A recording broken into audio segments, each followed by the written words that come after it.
Актуелниот директор на ИСЕР маваше со дрвја и камења по својот претходник за набавка на метли. Сега ќе купува 1000 броја повеќе, обвини на прес ВМРО ДПМНЕ. Актуелниот директор на ЈП ИСЕР со висок тон на критицизам ја осудуваше работата на неговиот претходник. Критиките беа насочени не само кон работата, туку и кон количината на стоките набавени со јавни набавки. Имено актуелниот директор на ЈП ИСЕР го обвинуваше неговиот претходник за големата количина набавени метли или зошто еден вработен на ЈП ИСЕР трошел по 1,2 метли дневно.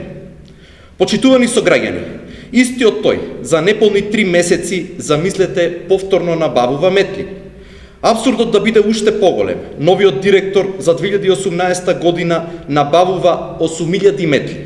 Или да се изразам во негов стил, по 1,3 метри дневно за секој вработен.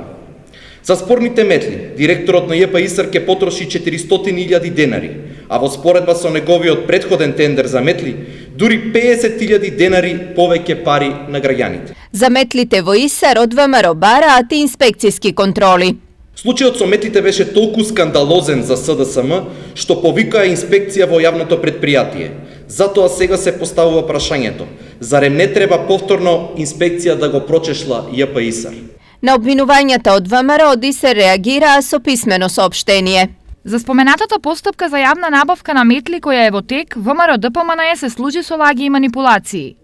За информација на граѓаните, претходната година се набавени 7000 метли и се потрошени за 9 месеци, за кои се платени 350.000 денари. Сега во тек е постапка за набавка на 8000 метли со проценета вредност од 250.000 денари, а не 400.000 денари како што е објавено во јавноста. Исто така би сакале да посочиме дека спроведување на постапка не значи и набавка. Набавката ќе зависи од потребите на предпријатието. Очигледна е разликата и во количината и во износот. По спроведувањето на постапката и граѓаните и ДПМНЕ ќе ги информираме колку метли ќе бидат набавени и колку ќе бидат платени.